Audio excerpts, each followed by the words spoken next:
Okay, so I'd like to introduce everyone to Donald Worthy. All of us. Don.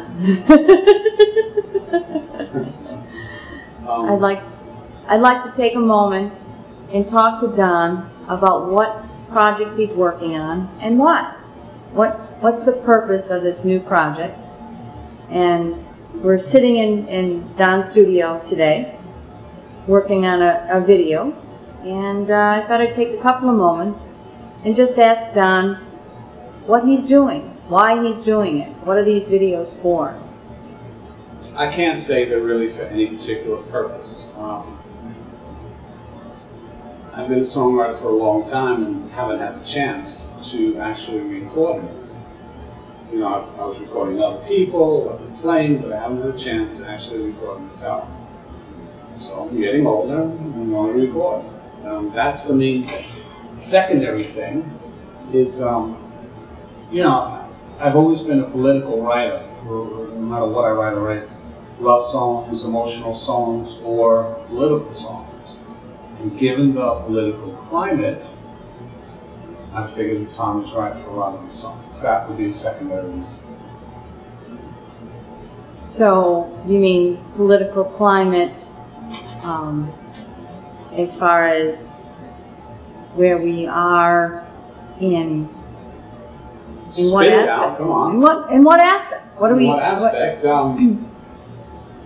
don't want to admit that I'm a political person because I don't like to be. I'd rather be a sports person or a music person. But when politics starts hitting you, then you're forced, in my opinion, to go political.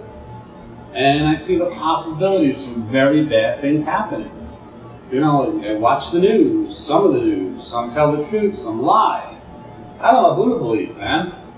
So who did you support in this last election? I don't know that you need to be asking that question. Well, I'll answer it. I supported Ron Paul. I know, he's a kook. He's a nut. He's got logical answers. He's a nut. You do. I like it. So you really think that we should abolish the Fed, or? You know, I'm not an economics major, okay?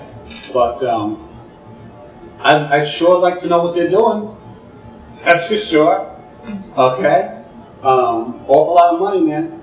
Higher than anybody out there can count to. Is transacting day by day. The numbers are staggering. Staggering. Off the charts, staggering. Yeah. And I'm wondering how I'm going to eat 3 months from now. Okay? So, I see you have a couple of songs already out. One of them was pathetic attempts, we call them.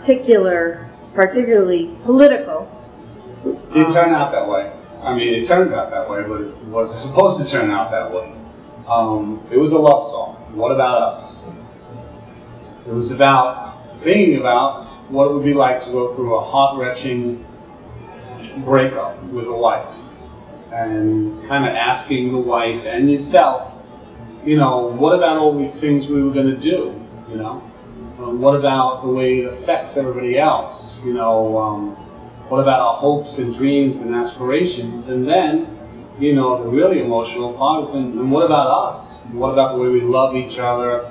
You know, et cetera, et cetera. Real hot love song. That's what it was. Until somebody unnamed got a hold of it and thought, well, hey, we could also make this a very political song, because us could be like the United States, and, you know, you ask her the same questions. You know, why are you lying to me? We had this great future we could have had.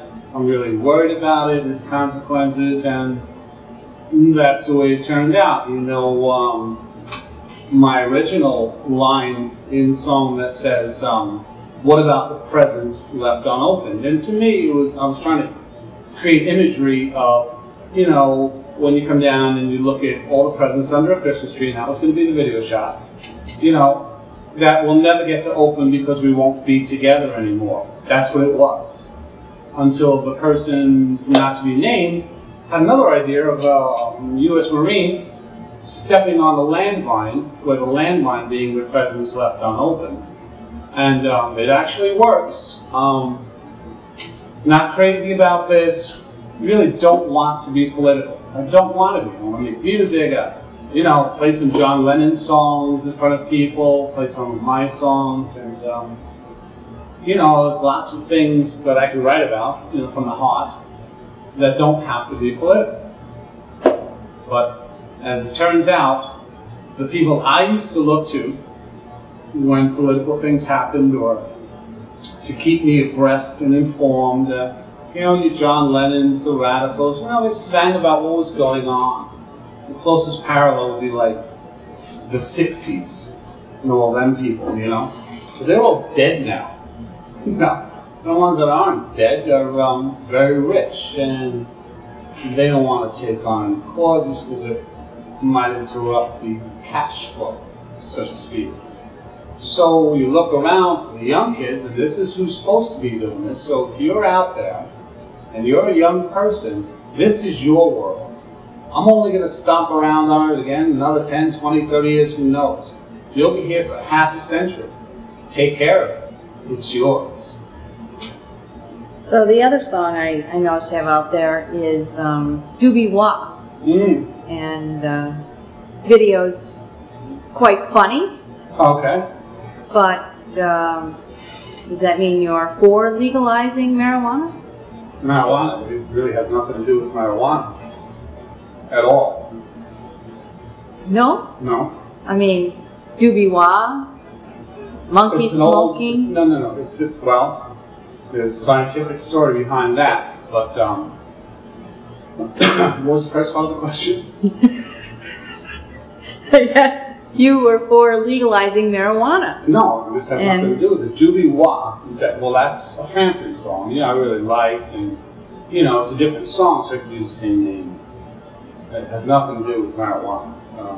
Monkey smoking. Well, that was actually I'm not sure now, okay? That was actually research done by Marlboro. So good, even a monkey can smoke it. So that's what the ape thing was.